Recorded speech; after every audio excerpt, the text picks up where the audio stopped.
India. I, 𝐁𝐚𝐭𝐤𝐤, would like to welcome you all.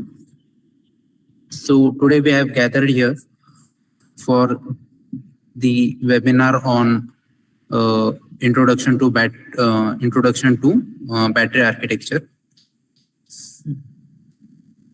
Just let me share my screen.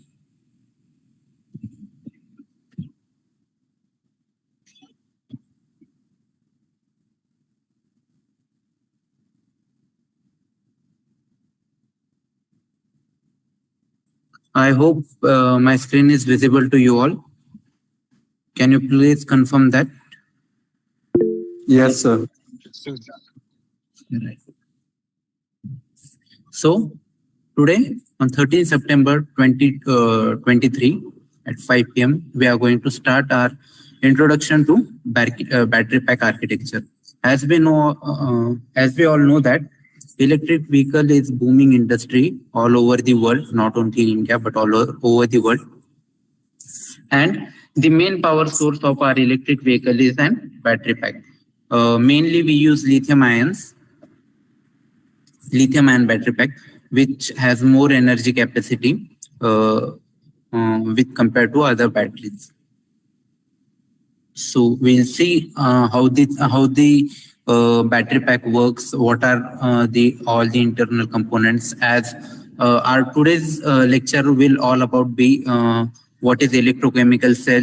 Again, what will be the redox reaction. Hope you have basic idea of redox reaction, like reduction and oxidation reaction. Charging and discharging of cell, how the charging and discharging phenomenon occurs inside the cell.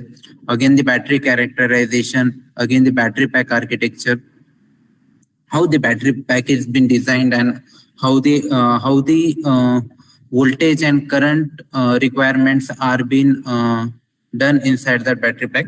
And again, what are the reasons for the battery failure.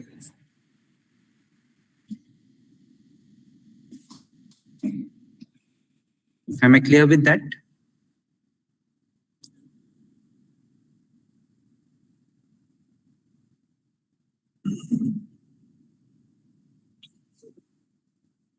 Okay.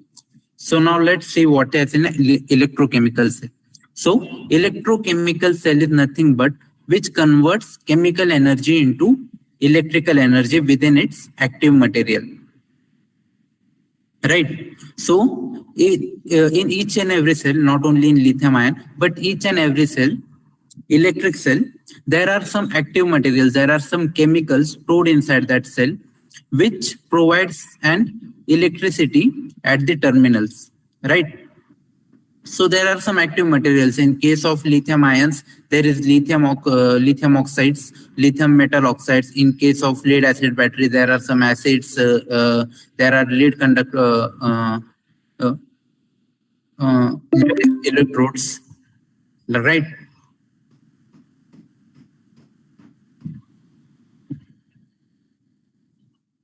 Yes, any questions? Okay.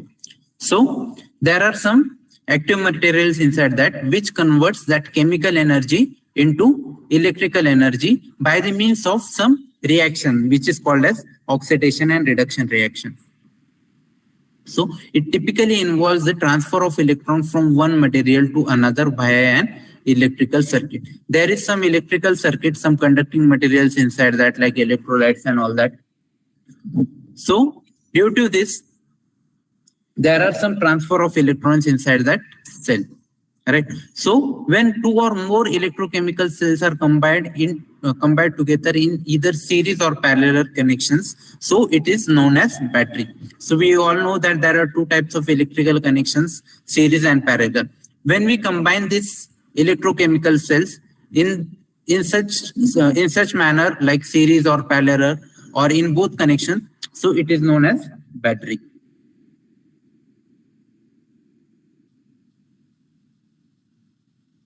So now let's see what are the main components of cell.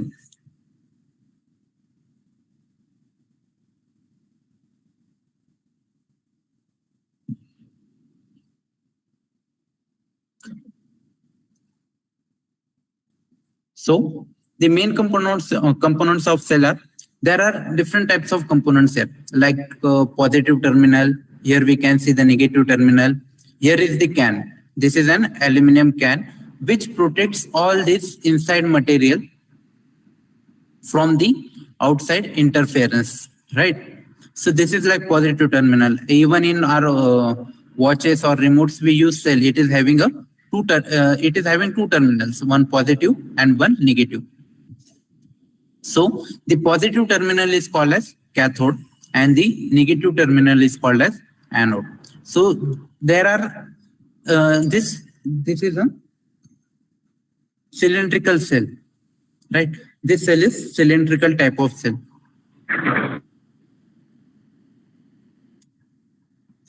So these are layers, different types of layers inside this cell. These layers are stacked together and rolled. Yes, any questions from audience?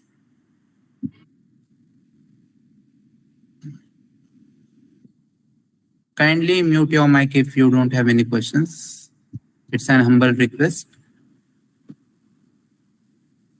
Okay, so these are the layers which are stacked together.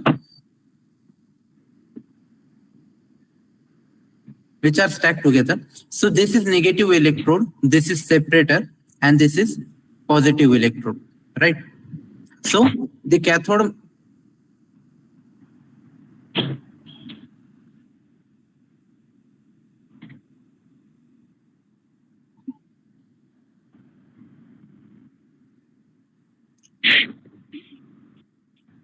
kindly mute your mic.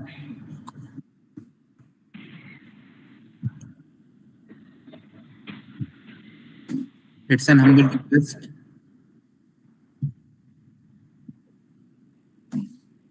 Okay, so the cathode material is mainly made up of metal oxides which are derived from cobalt, nickel, manganese, iron, or aluminum. Like this kind of materials are chemically formed the metal oxides. Again, the anode material is generally carbon based. For example, graphite.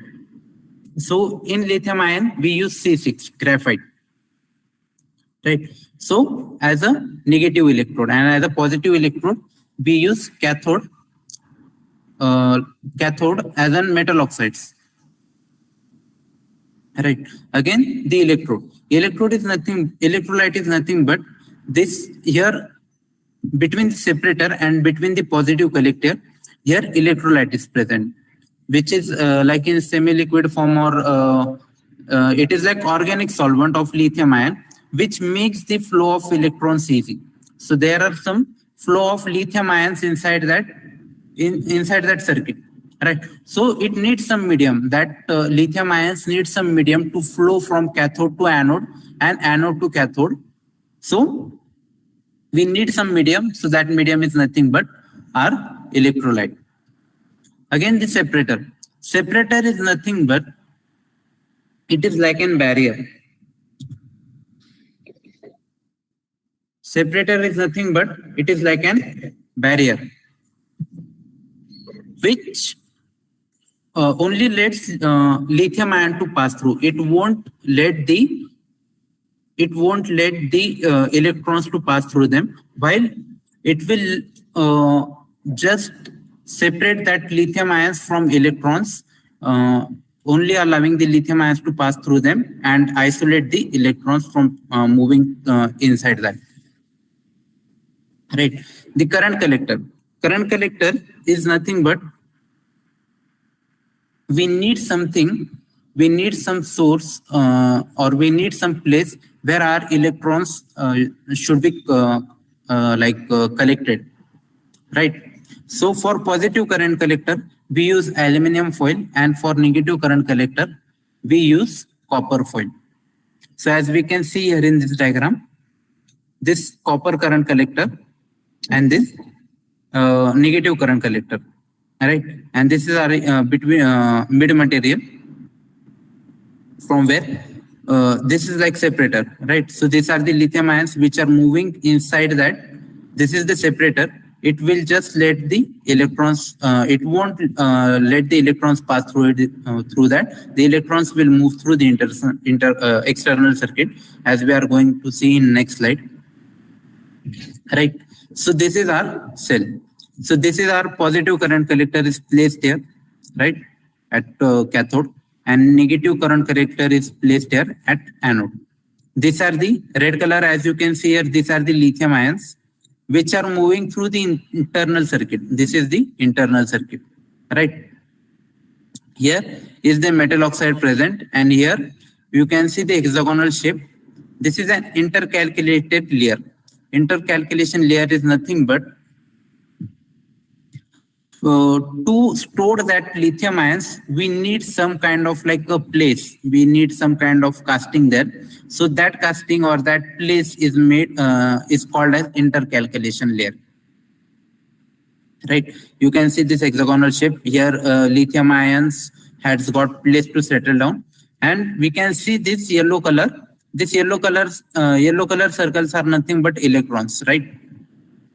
So we can differentiate by this how the electrons are moving. Electrons are moving through the external circuit, right? And this red color lithium ion cells are moving through the internal circuit. If separator wasn't present here, what would have been happened? This electrons will move through this internal circuit, so we can't do any work through that. We will see this thing in more detail in the further slides. So what is an oxidation? We will move to the reaction now. So what is the oxidation? Oxidation in terms of electron transfer can be defined as removal of electrons from the atom. When an atom loses the electron, it is called as oxidation, right? So what is happening here? While charging, what happens? We'll see in that in detail further what happens during charging and what happens during discharging, where the oxidation occur and when where the reduction occur. Just keep this in mind. When there is a loss of electron from the atom, it is called as oxidation. And when there is a gain of electron by the atom, it is called as reduction. Is that clear till here? So, how this things takes place? So in lithium-ion battery, oxidation and reduction reaction takes place. In shortly or in general terms, we call it as redox reaction. So reduction takes place as cathode, right, where the cobalt oxide combines with lithium ion to form lithium cobalt oxide, right? So here is a half reaction. This is our cobalt oxide, COO2. This is cobalt oxide, right? And where this cobalt, what is happening with this cobalt oxide? Here the lithium ion and electron are combining.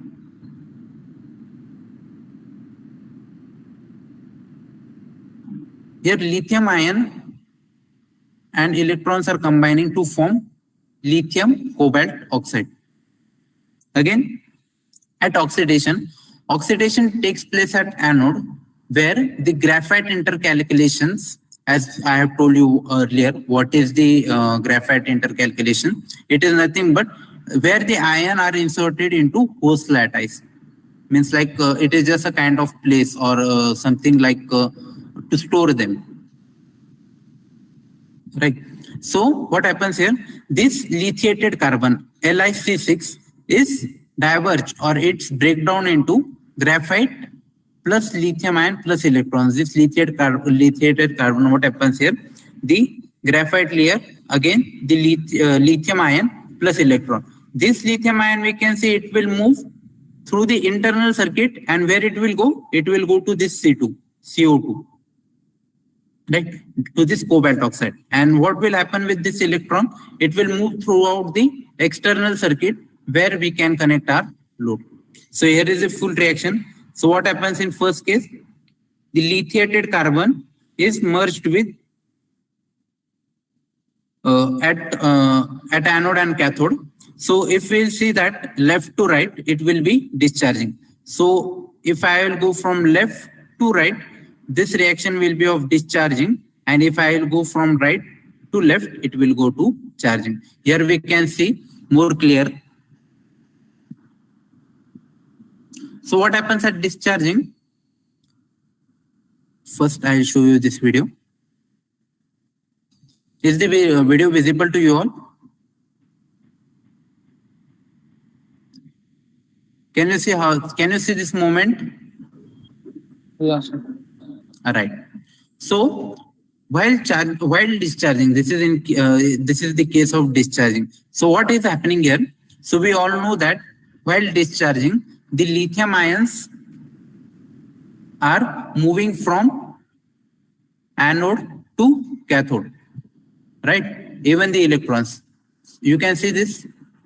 From where it is moving? It is moving from anode to cathode. This is our negative terminal and this is our positive terminal. So we all know that the electrons move from negative terminal to positive terminal, right? And what is happening with lithium ion? They are also moving from negative terminal to positive terminal, but through the internal circuit. And electrons are moving from negative terminal to the positive terminal through the external circuit. Right. So these electrons which are moving through external circuit, here we are connecting our load, right? And from where they are moving, this lithium ion are moving through the internal circuit. You can see this black color line. This is nothing but separator. This separator is stopping these electrons from moving from the internal circuit. This is forcefully moving from external circuit and our work is been done. And you can again see this hexagonal shape. Here the intercalculation layer takes place. Here lithium ions are being stored, right? And again, these are been combining here to form the metal oxide, lithium metal oxide. So we can see what happens in discharging.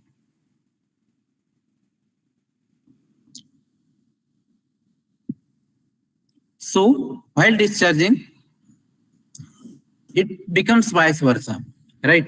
So here, while charging, what we do, we are providing the current, electric supply to the positive and negative terminal. And here electrons are moving from negative terminal to positive terminal, means in this diagram, from positive terminal to negative terminal, right? And lithium ions are moving from positive terminal to negative terminal through the internal circuit. Again, here separator is there. You can see this blue color. This is nothing but electrolyte. This electrolyte provides the medium to transfer this lithium ions. If electrolyte wasn't there, so what will happen? There won't be any solvent or electrolytic solvent to move this lithium ions from inside out. Yes, any questions? Think so, someone raised hand. Okay. So what's happening here?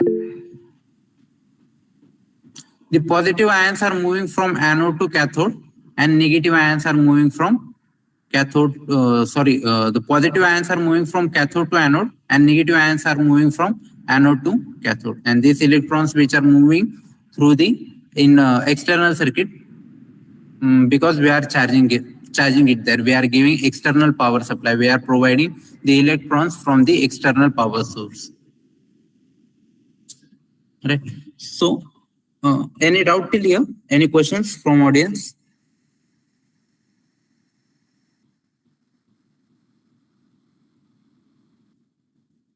Okay, let's continue. So battery characterization. Can anyone tell me like how do we measure the capacity of battery? What we say in general terms?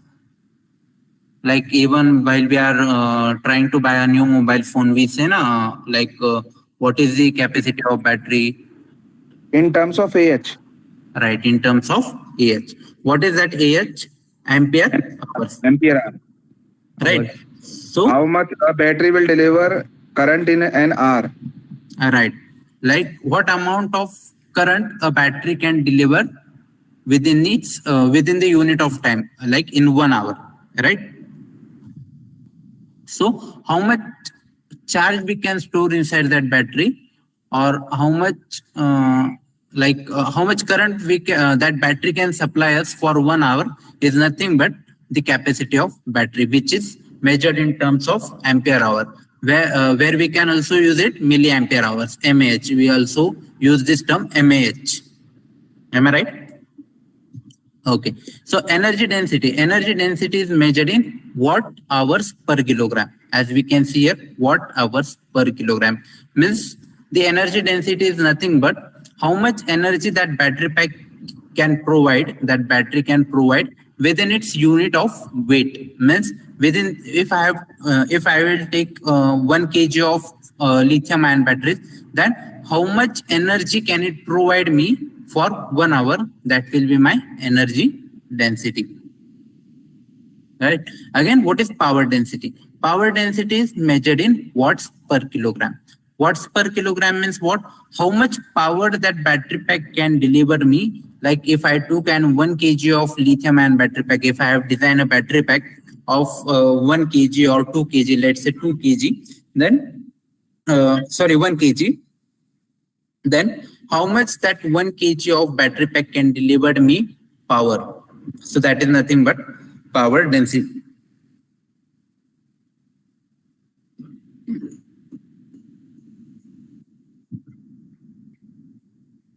Right. SOC. So what is SOC? As we see in our mobile phones, like 80% of charging, 50% of charge, 30% of charge. It is nothing but state of charge.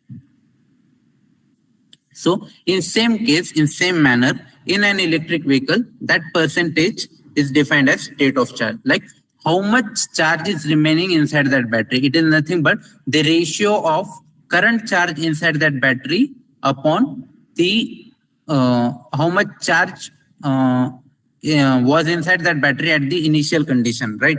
Means how much charge there was inside that battery at the initial condition when we have charged it fully. Right? And what will be DOD? Do you know what is meant by DOD? Anyone can tell me what is DOD? Depth of discharge. See, let's say if I am having battery of if I have charged my battery up to 100%. So if I am using it for 1 hour, now my battery pack SOC will be like 80%, right? So my SOC will be 80%. And how much my charging has been depleted, how much my charge has been depleted. It has been depleted up to for 20%, right? Means I have used 20% of charge. So that 20% will be my DOD, depth of discharge. Means that up to that depth, my charge has been gone. Or my battery has been discharged up to that particular depth, up to 20% depth. So that is called as depth of discharge, DOD. Right? State of health. So what is state of health?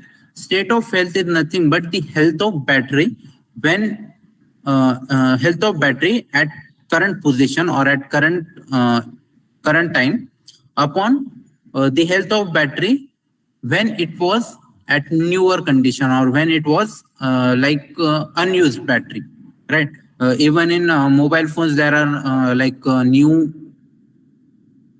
new settings or new functions. We say that we can see that health of battery, how much it is remaining when it is when the battery of cell phone is new, it is like 100%. When we use it for 5 months, 10 months, it will go up to 90% or 80% whatsoever.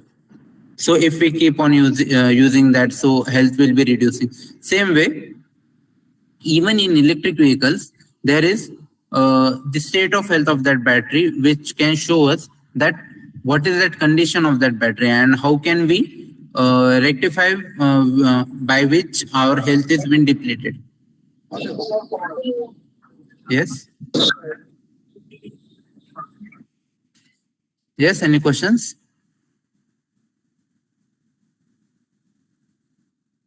Yes, Anu.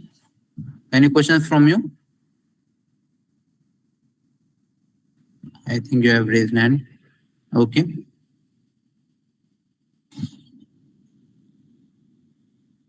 Okay, is that clear till here? Right. So C rate.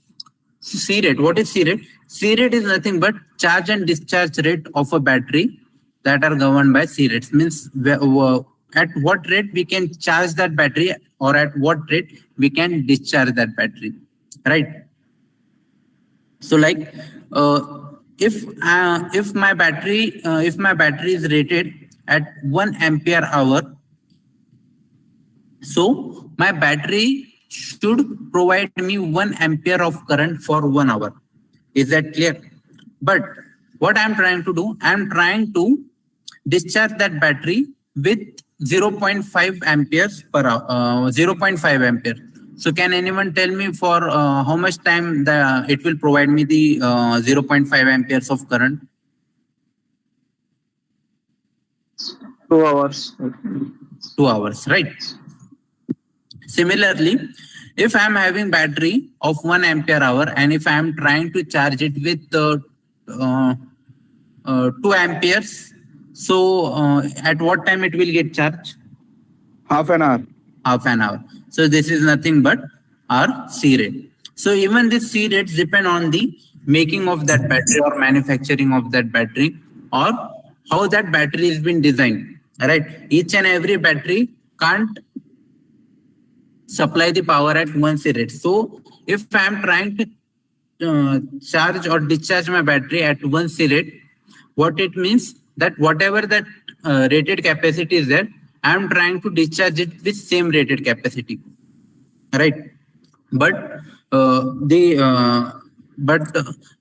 at discharging or charging it, even it needs some external because if I'm trying to charge it with higher C rates, like if I'm trying to charge my battery pack with fast chargers, means its rated capacity is only 1 ampere hour, but I am trying to charge it with 4 amperes or 3 amperes or 2 amperes. So I will need some external temperature monitoring systems or BMS or such kinds of safety equipments there. So what will happen? My battery should not get damaged or overheated. So even the fast charging concept depends on C rate. There are certain limitations of fast charging, which might, like if I'm trying to charge my battery with fast chargers, so what will happen? My battery's health will be get degraded. My battery will be get heated sooner. My battery's capacity will be reduced. Even the temperature will rise to higher, which will dry up the electrolytes inside that battery because of higher temperatures. Eventually, the cycle life will reduce. Again, the battery pack, there will be the maintenance will be required for that battery pack. It may also damage the cells. It will also might lead to thermal runaway. So fast charging is whole different concept. We'll talk about it later at some day. Okay, so cycle life. So what is cycle life? Cycle life is nothing but the total number of charge and discharge cycle, like charge or discharge cycle the cell can sustain before its capacity is significantly reduced. So each and every cell is having some certain cycle life.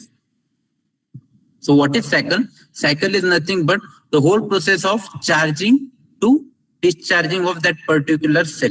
Like if I am charging my cell and again discharging that cell. So one cycle has been completed, right?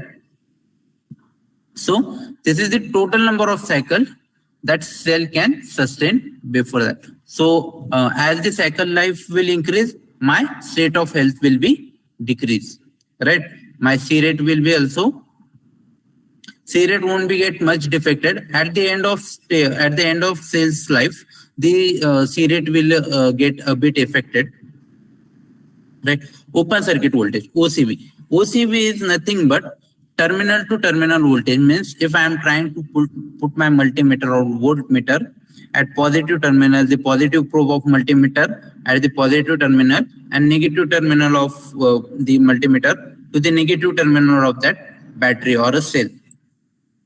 So whatever voltage I will be getting when my cell is at open circuit, when I have not connected any load to that cell, So whatever voltage I will get, that will be my open circuit voltage. Alright. So what is thermal runaway? So let's talk about thermal runaway. Thermal runaway is nothing but the burning of cell or blasting of that cell, the burnout of that cell due to its active materials which are present inside it, right? Means that cell is trying to eat or cell is trying to burn itself by the power of its own active materials. We all know that there are some active materials inside that cell which are highly flammable or combustible, and even we are putting or providing some energy into that, like while charging, right? So some electrons or some energy stored inside that battery, and that when that energy is not handled properly, it will lead to thermal runaway. And if one cell gets damaged, if one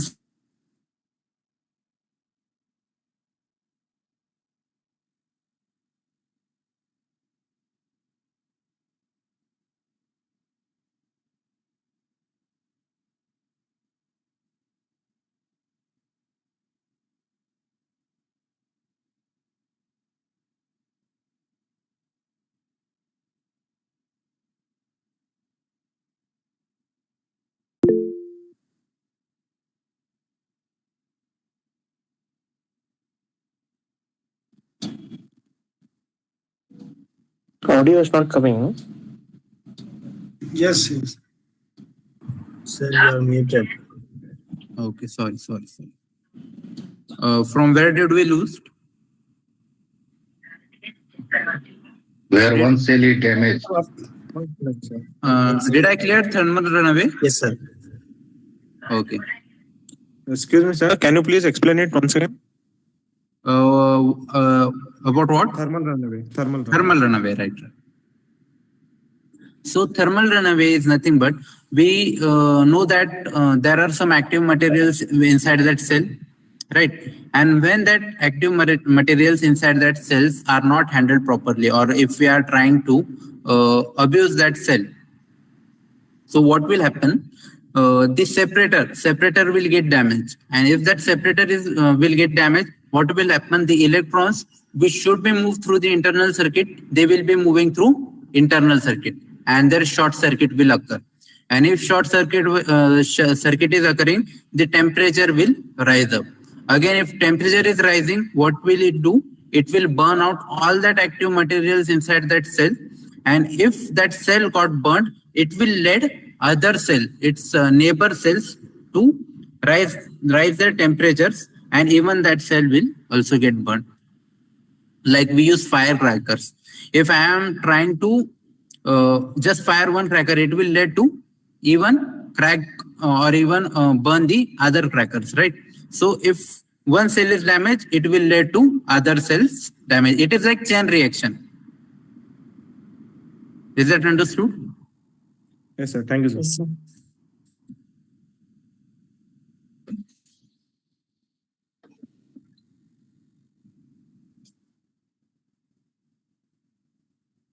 Okay. So different types of lithium ion cell. As we have seen that there are different types of chemistry, like lithium cobalt oxide, which is called as LCO, lithium manganese oxide, LMO, lithium nickel cobalt aluminum, NCA, lithium nickel manganese cobalt, NMC, lithium iron phosphate, LFP, and lithium titanium oxide. So LFP, this is lithium iron phosphate. This is the cell we use commonly in electric vehicles. These are somewhat outdated. These are even the lithium ion cells where we use like in different things like laptops or other things. But in electric vehicle, to be specific in electric vehicle, lithium iron phosphate is the most used lithium ion battery, lithium ion chemistry nowadays. So here in these things, in these chemistries, at lithium cobalt, we'll see one by one. At lithium cobalt oxide, so at anode, the graphite is used as anode electrode, and at cathode, the lithium cobalt oxide, LiCO02, lithium cobalt oxide is used, where the salt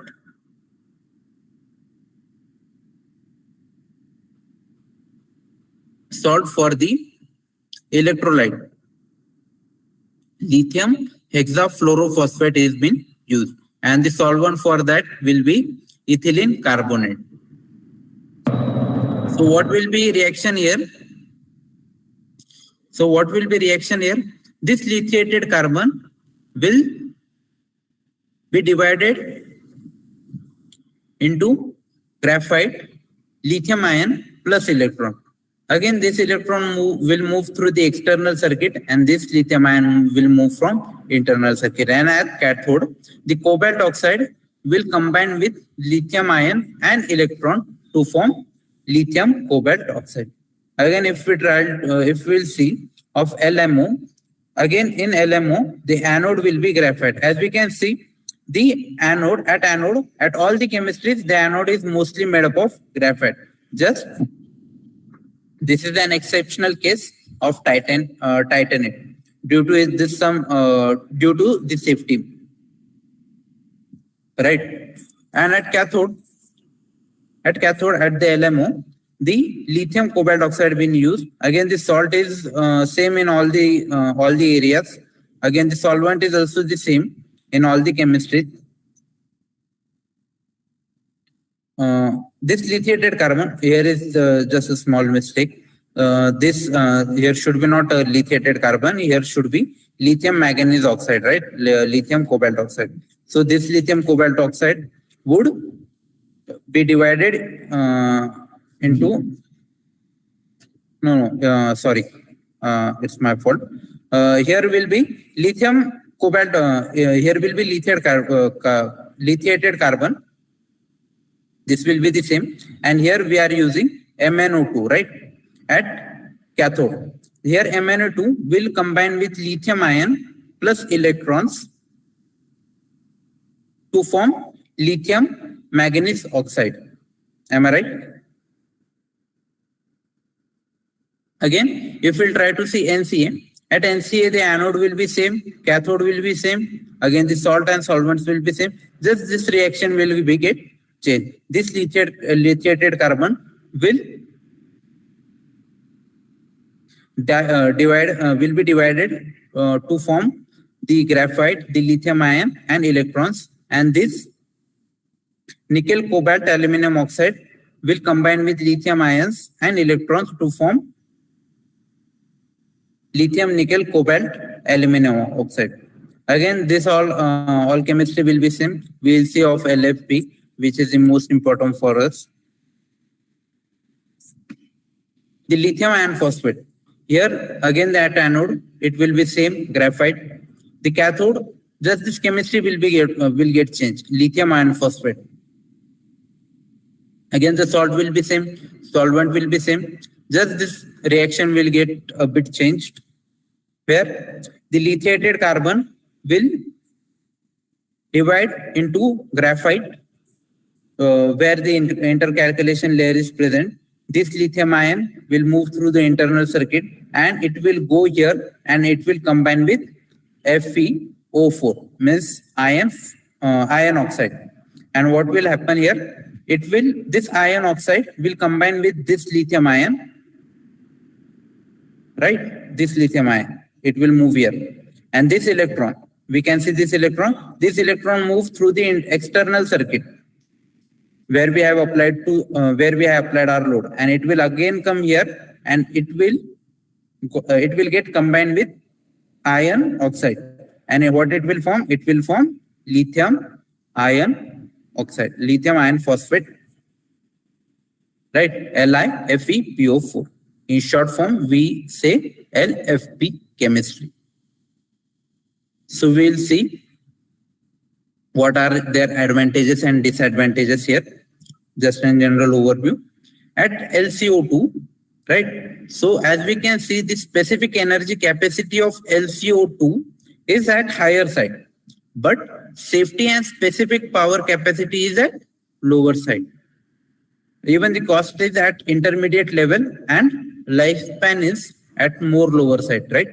Performance and safety is okay at 50%. So if we'll try to see all this chemistry, the LFP chemistry, this LFP chemistry will be the best suitable for our electric vehicle purpose, because the safety is at highest side, right? And even the specific power capacity to drive the vehicle, we will need more power, right? And as we know that in electric vehicles or passengers, there will be some passengers, the human, and the safety of that human beings is at most priority for the EV manufacturers and even for the buyers who is trying to buy that electric vehicle. So, and even the lifespan, because if we are trying to buy an electric vehicle, we need it to be last longer. And even the cost is at lower side, means it is more cost efficient, more cost effective. So this is the best suitable chemistry for our electric vehicle purpose.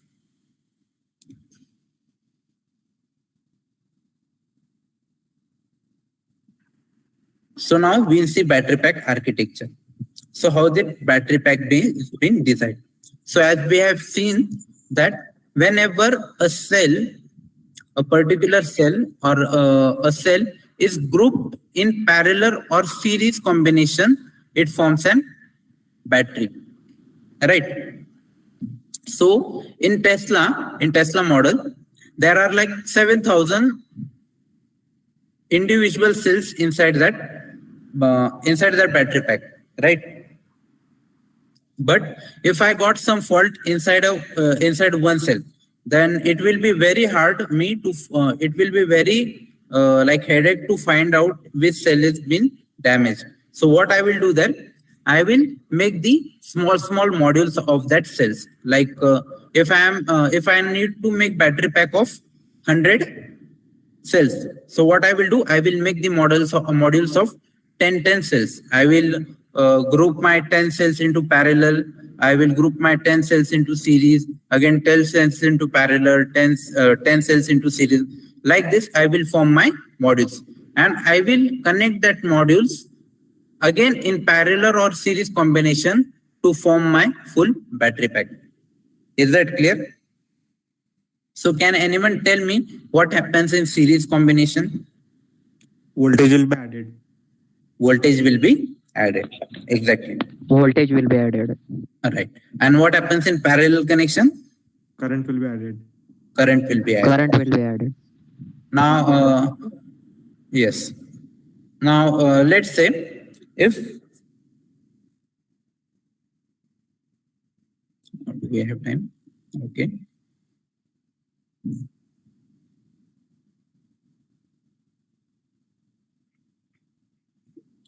Now let's say I need to create 48 volt 30 ampere hour battery pack. Okay, this is my requirement. Okay, and I am having a lithium ion cell of 3 volt and 5000 mAh. So can anyone tell me how much cells I would need to connect in parallel and how much cells I would need to connect in series to form this battery pack? So 16 cells in series and 4 cells in parallel. 16 cells in series, right? How did you calculate that? Total voltage divided by individual cell voltage. Right. So what I will do, this is my total cell voltage, right? And I will divide this with individual cell voltage. So what will I get? 16. 16. Right. And to fulfill my ampere hour requirement, right? So what I will do, I need 30 ampere for hour, and this is my 5000 mAh. So this 5000 mAh, 5000 milliampere, I can write as 5 ampere hour. Is that right? Yes, sir. Yes, sir. Right. Yes, sir. So what I will do, 5 ampere hour. So what will I get? Yes, what will I get? Approximately 1, sir. 30 divided by 5. 30 divided. 6. 6, sir. Sorry. 6. Yeah, this will be here will be 30 and here will be 6, right? So what would I need? So what will I need to do? So this is like cells. These are my cells. Let's say these are my cells. So there will be like this 16 cells here. Okay. There will be 16 cells and there will be this type of parallel combination here. Right? So let's say these are 16 cells here. Okay? This is my series combination. Okay? And these are my parallel combination. Right? This will be called as one string of 16 cells. Right? And I will need this string of I will need more six strings of 16 cells. Right?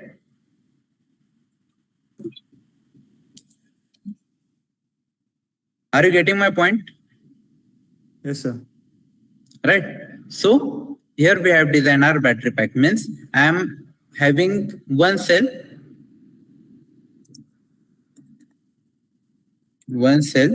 and I need this. So how many total cells will I need here now? 96. 96 cells. Means 16 multiplied by 6. 96. So I will need total number of 96 cells, where there will be 16 cells will be connected in the series and 6 strings of 16 cells will be connected in parallel. Is that clear here? Is that clear till here? Yes, sir. Okay. Any questions? Yes, sir. Okay. So now we'll see battery failure. How the battery failure occurs, right?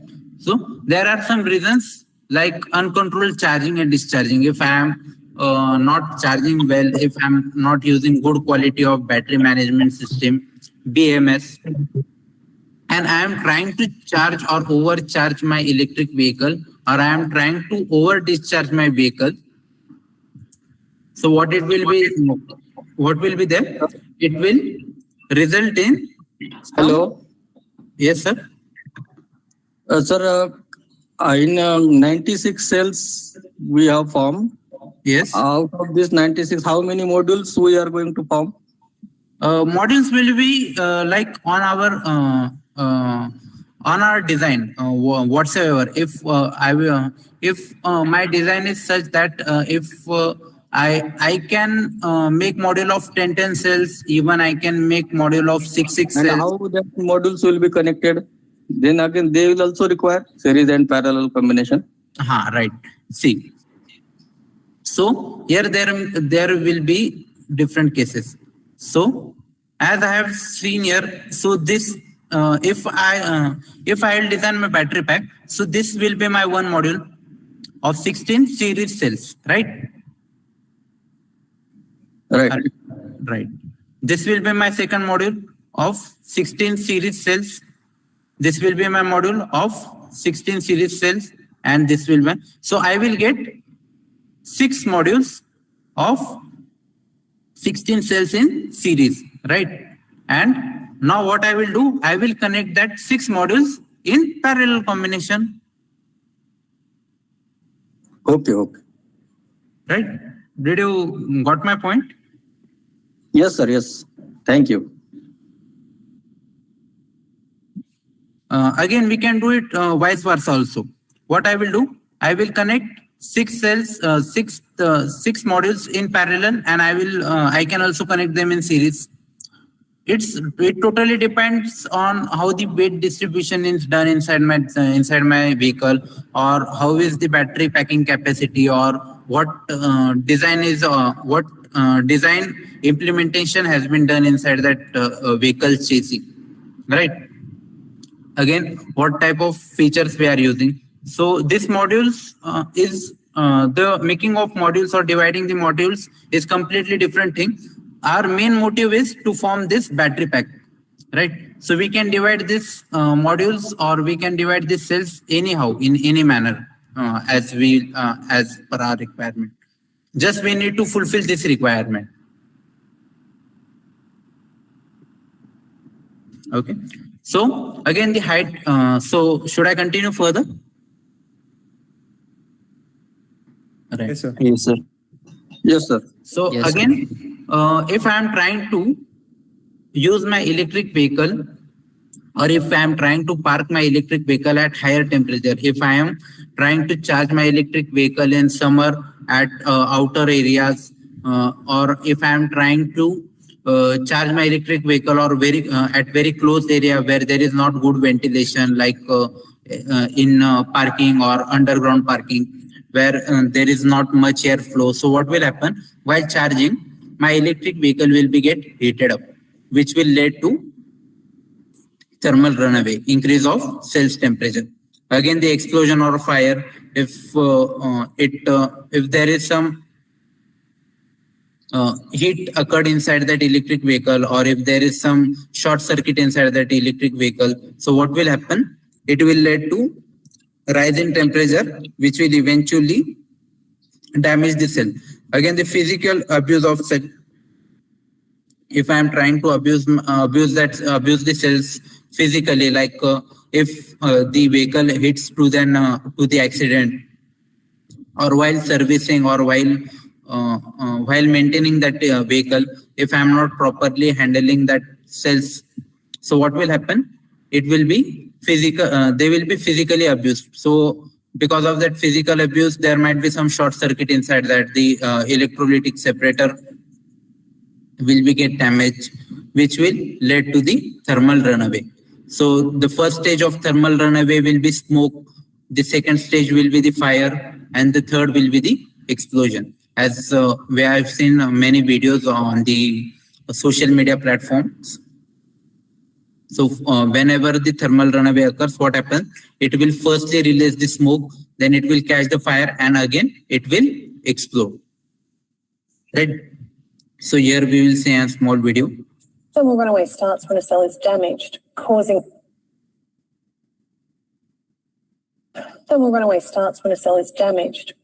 it to short circuit. It heats up and eventually bursts, releasing toxic and flammable electrolytes and gases. Other nearby cells follow the same process, and eventually they ignite, or in a small number of cases we researched, the gases can explode. When thermal runaway happens, you'll see a dark vapor cloud followed by a lighter vapor cloud. This is not smoke, it's gases escaping from the battery cells. You'll hear popping noises, which are the cells bursting. These have been described as being as loud as gunshots by witnesses. You may hear a whistling or hissing noise, which are the gases escaping under pressure. And when the gases ignite, you'll see highly directional jet-like flames from underneath the vehicle. Yes. So as we have seen here, what will happen at first case? One cell will lead to burn the other cells, right? And inside the battery pack, what will happen? The vapor cloud will be occurred. So this is not smoke. This is the gases which are present inside that vehicle, inside that cells are releasing out. Again, when it will get heated up, the popping noise will come. Popping noise will be like our firecrackers. So that whatever the active material was there, they are trying to explode. And at last, what will happen? The explosion will occur. So it was all by my side. Please feel free to ask some questions. Hello, sir. Yes, sir. Sir, what is the life of a battery? Average life? Sir, the average life, or when we talk the life of battery, it is defined in terms of cycles, right? So normally the cycles, or the life cycle of that battery is of 1500 to 2000 cycles. Means we can charge that cell or that battery 2000 times and discharge that battery 2000 times. Means cycle. We have seen what is the cycle. So it is defined in cycle terms. Okay, what is the cost of battery then? So it totally depends on how much ampere hour capacity or how much voltage we are requiring. As we have seen, we need 96 cells to create the battery pack of 48 volt and 30 amperes, right? And at an average, the lithium ion cell, LFP cell, it cost around one cell cost around the like 120 or 130 rupees, right? So if we'll multiply that 120 with the 96 cells, then we will get an average battery pack cost. And again, there are different things inside the battery pack. There are not only the cells. We will need to again add the cost of bus bars, welding, spot weldings, again the protection cases. Again, we'll need to add the BMS. So eventually our cost will rise up. And even the cost depends on which kind of chemistry we are trying to use, right? So there are different types of cells, there are cylindrical cells, prismatic cells. So the price depends on these things also. Okay. Hello, sir. Yes. Sir, as you see, the different shapes and sizes battery pack available in the market. Yes. How can we make it? Right, a square shape or rectangular shape? So like if we are taking the prismatic cells are in like rectangular shape, right? So Yes, sir. if I'm trying to connect that rectangular shape in series or parallel connection, I will get and battery pack, I can store them easily. But if I'm trying to get cylindrical cells, so there will be some gap inside that, right? Yes, sir. Right. So that gaps are normally used for thermal management systems, right? So if there is some gap, so I can make some airflow through that gap, and my battery will get thermally managed.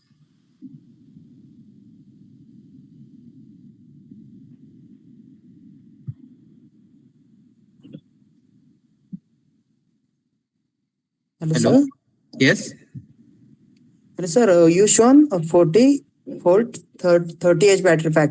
How we Yes. can manufacture by connecting cells in series or parallel connection. Right. Then same battery pack will we manufacture as in rectangular shape or square shape also? As our requirement, right? Yes. So see.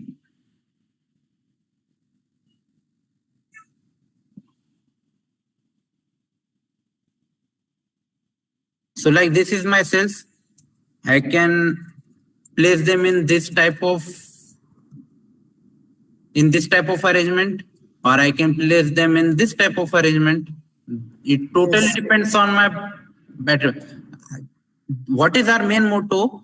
Our main motto, we just need 96 cells. So it depends on me. If my electric vehicle is designed in such manner that I can store some one module here, again another module here, one module here, again another module here, one module. It totally depends on my design. Okay. Right.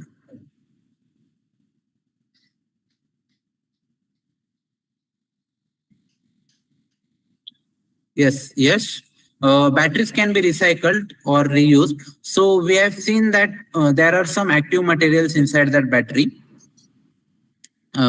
So we can extract that materials and we can refine them. So there are different types of process of recycling and reusing the battery, which is the whole new topic. So as there is time limitations, so I can't explain them in detail. But I can just tell you that by processing that active materials, we can again make like aluminum can. We can use that aluminum can again for the other battery packs. Again, the current collectors, we can use that metals, aluminum metal or metal oxide metals again, right?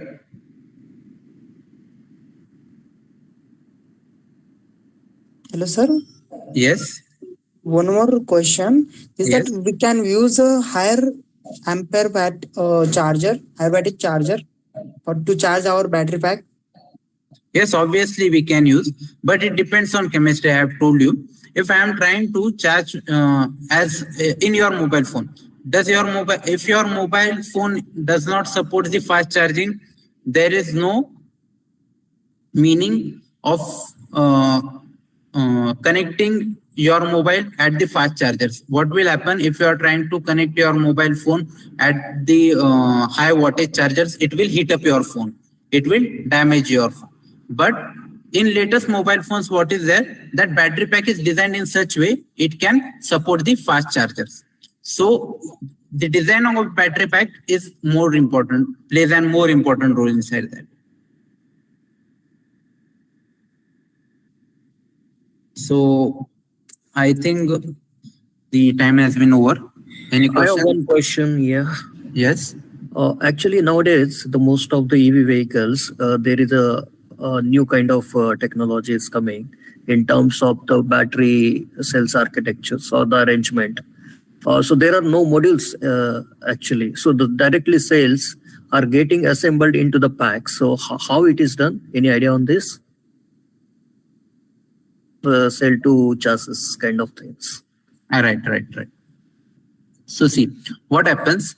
So there is a whole battery pack. So in two-wheelers, normally what happens, there is no modules because they are forming only one battery pack. But if you are trying to see the electric vehicles like Tesla and that, there are thousands of cells inside that. So if they are trying to manage that cells at one BMS or at one level, so it's their designing technology to manage all the cells at one level only. But there are some electric vehicles where the cells are arranged in the modules, and that modules are again arranged together to form the battery pack.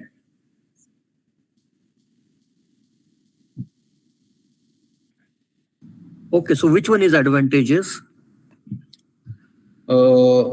See, both things have the advantages and disadvantages. If I am trying to use the modular battery pack, so what will happen? Even if my some cells got damaged, what I will do? I will just remove that particular module and I will replace it with new module, right?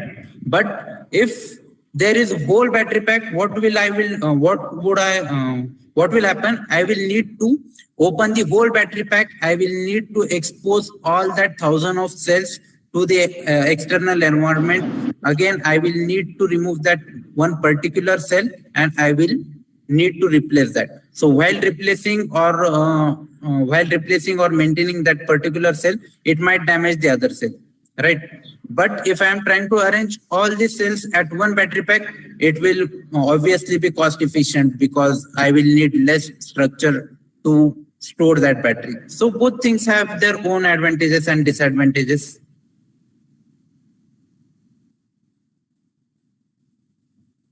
Excuse me, sir.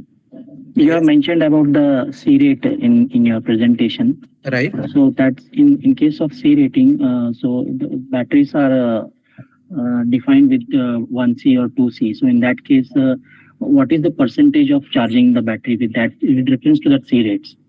All right. So see, if the battery is having the design capacity of 1C rate, so if I am having a battery pack of 10 ampere hour, so what will happen? It will give 10 ampere for 1 hour.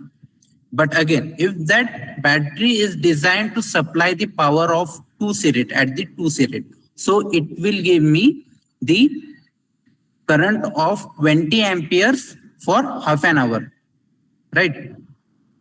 but only the main important condition is that it should be designed in that way. It should safely, the main term will be safely delivered me 20 ampere of current for half an hour.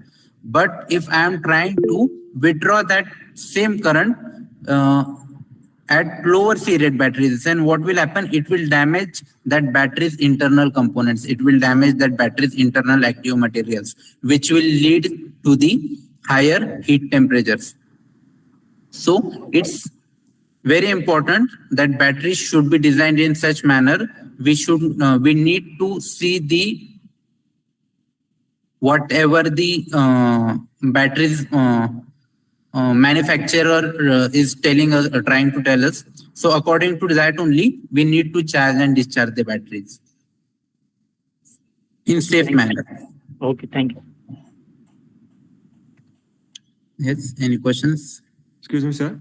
Yes. Sir, on what basis we will select the BMS for a current specific battery? On what parameters? See, the BMS mainly depends on what is our application, right?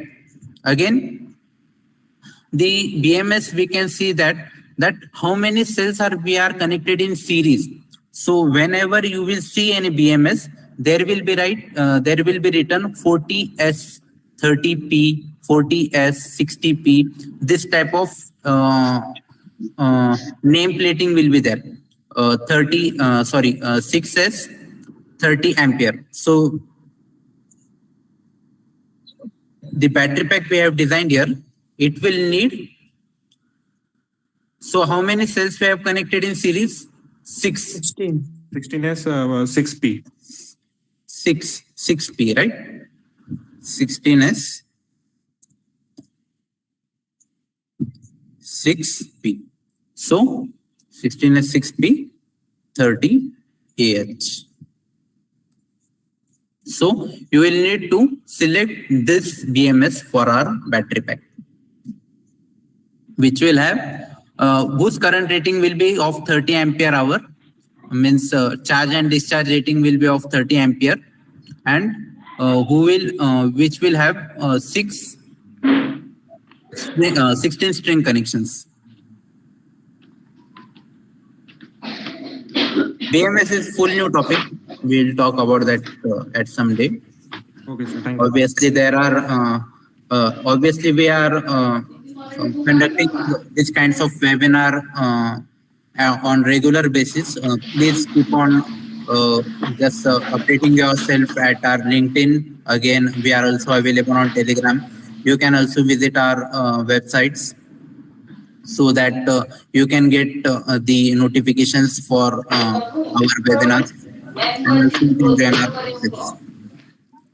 Hello, sir. Yes. So one last question. Yes. Can you use a 50 ampere BMS or a 40H battery pack? Tanmay, can you please? Yes, you are not. Sorry, but you are not. I repeat my question. Yes. Can we use 50 ampere BMS for 40H battery pack? Yes, we can use.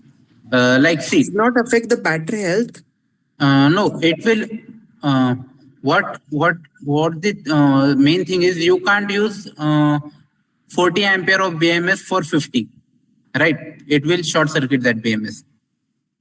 Okay. But you can use, but it won't be like very much safe in that case. Just try to use whatever the ratings are there. So it will be more beneficial. We can use it is in the thing, but to be safe for side, we will need to try the actual ratings only. Okay, it's means same rating. Right. Hello, sir. I have one question. Yes. Can we use two types of batteries in one EV vehicle, like LFP or NMC? Can we use two types of modules to power a single? Right.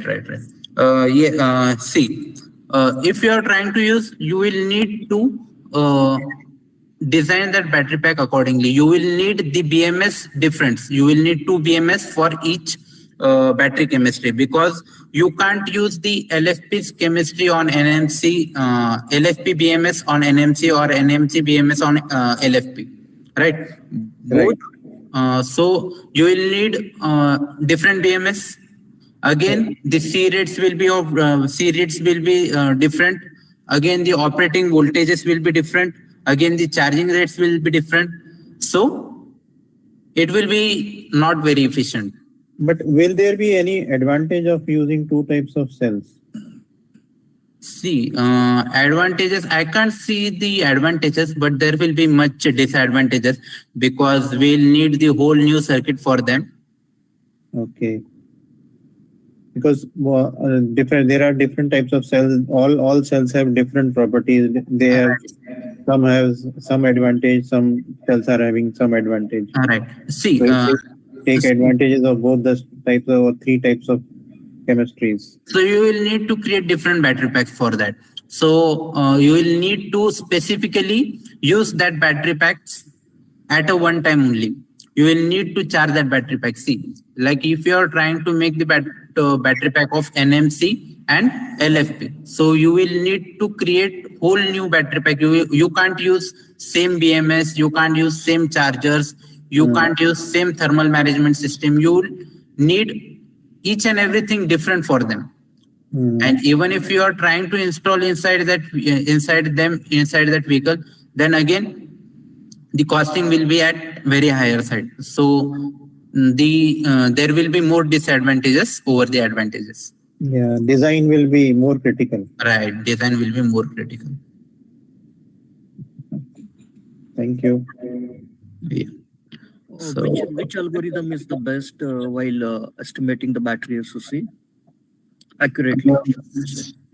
So there are Coulomb counting methods, Kalman method. So mainly the BMS uses the Coulomb counting method. Again, not only this Coulomb counting method, it also inspects the other different.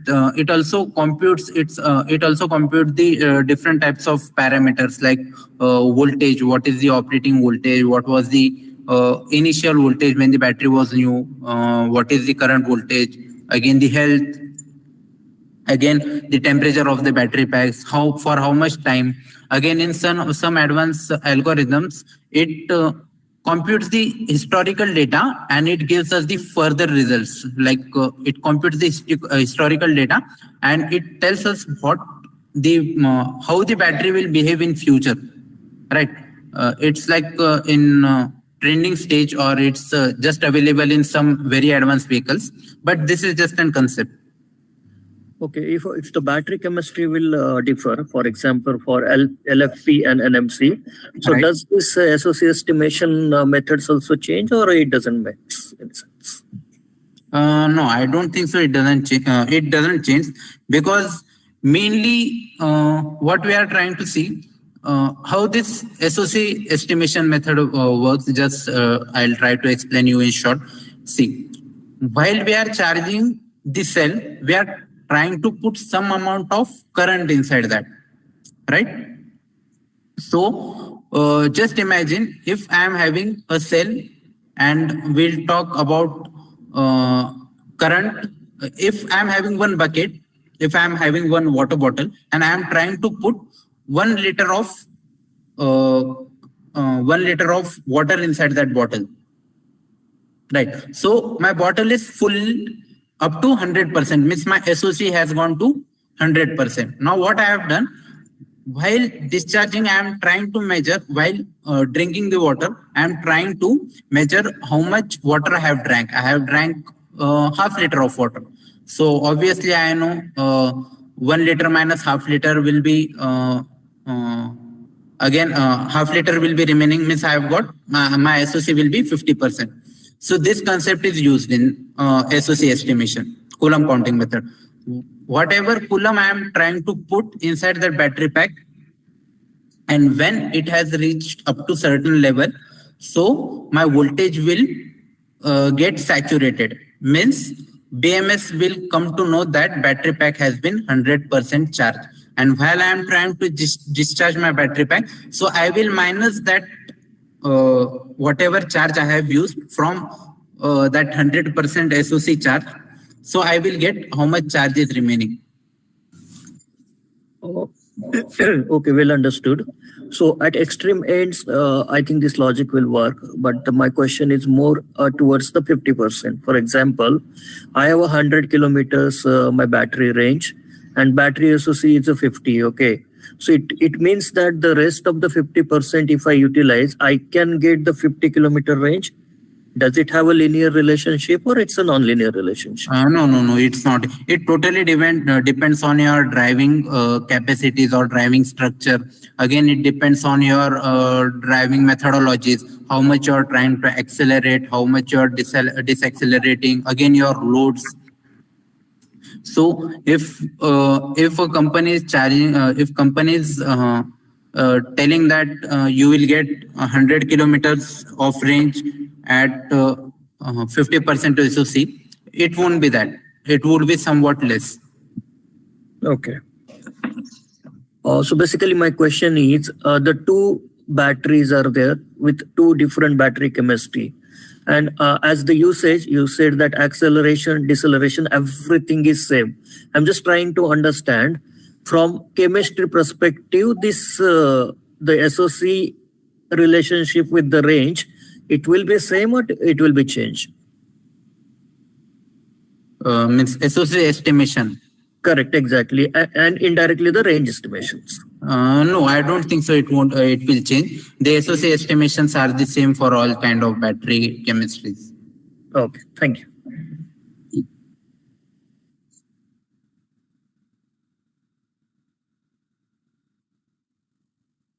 Just there might be some difference in algorithms, like let's say if LFP is having 3.2 volt of its terminal voltage and NMC is having 3 volt.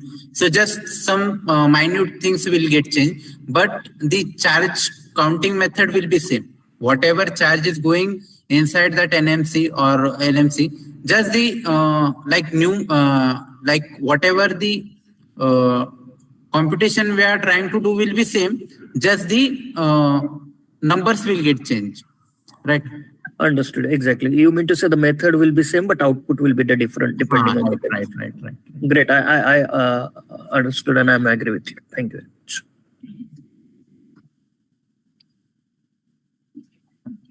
Yes, hope so I have answered all the questions. Yes, sir. Hello. Yes. Hello, sir.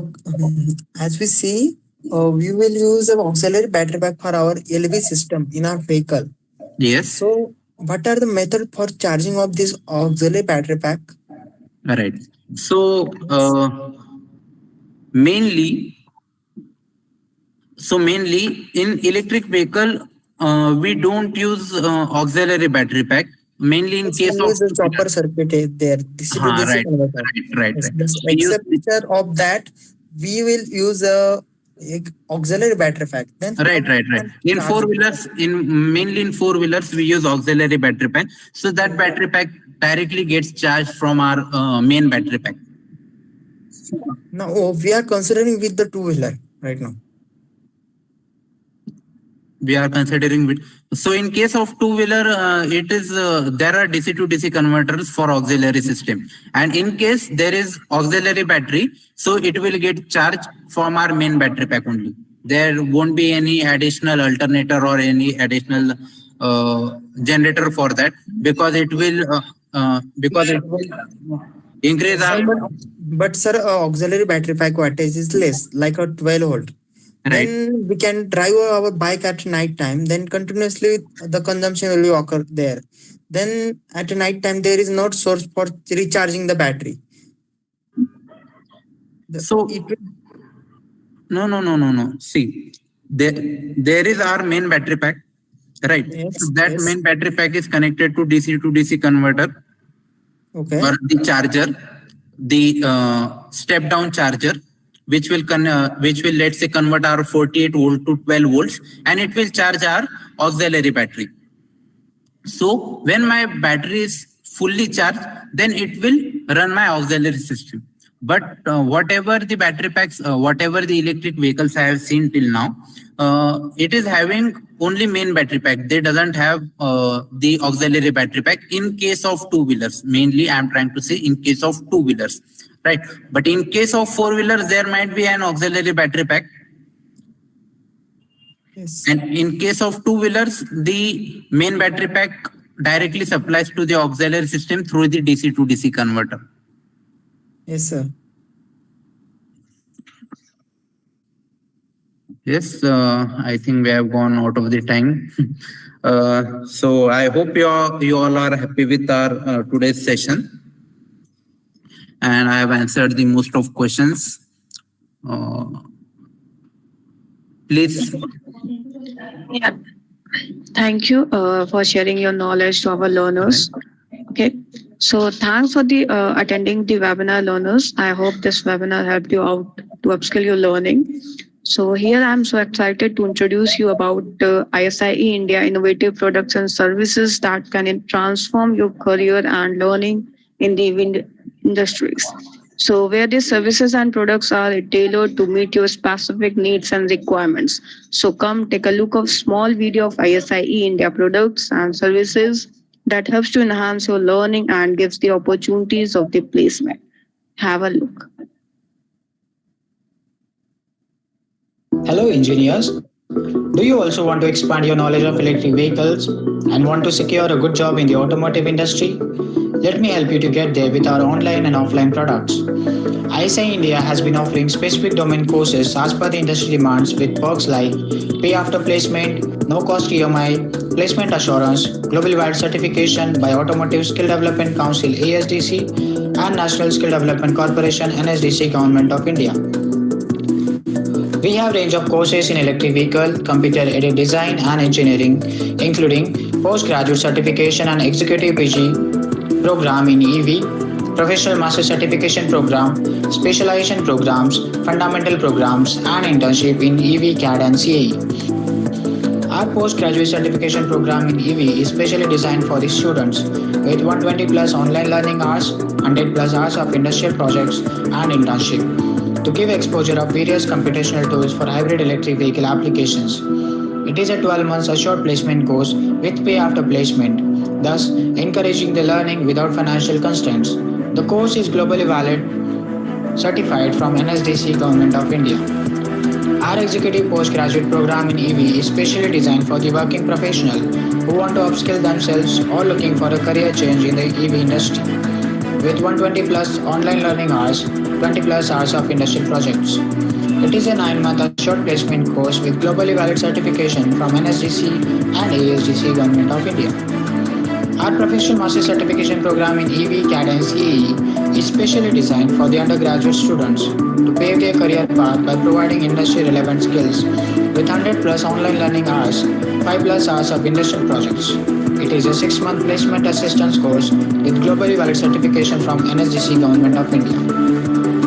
Along with the courses for skilling, reskilling and upskilling, at engineering institutes across India, we are setting up a state-of-art facility, Center of Excellence for e-mobility research and skill-based education, which is equipped with research and project-based learning-oriented experimental setups. This Center of Excellence is not only limited to educate the students, but also it will be utilized for research, innovation and product design and development. It is a combination of 6 labs including EV powertrain training and research lab, battery BMS training and research lab, EV charging and battery swapping lab, software modeling and simulation lab, innovation lab and renewable energy lab. Each lab consists of number of customized workbenches and machineries. Few of them includes EV drivetrain experimental setup and motor testing workbench, hybrid drivetrain experimental setup with data logger, EV machine cutout section workbench, 2-wheeler, 3-wheeler, 4-wheeler training workbench, battery load capacity testing, battery BMS with CAN protocol workbench, V2G setup, on or off grid charging station, battery swapping, autonomous vehicle training workbench, solar power generator and software solutions and many more. No matter from which branch you study, we commit to skill and assure you a success in your career. We have spread the joy on thousands of faces becoming their partner along with their journey towards success. Join us and take advantage to unlock endless career opportunities. Thanks, learners, for watching this video patiently. As mentioned, we have a proven track record of success, and our clients have seen significant improvement in this learning and skills.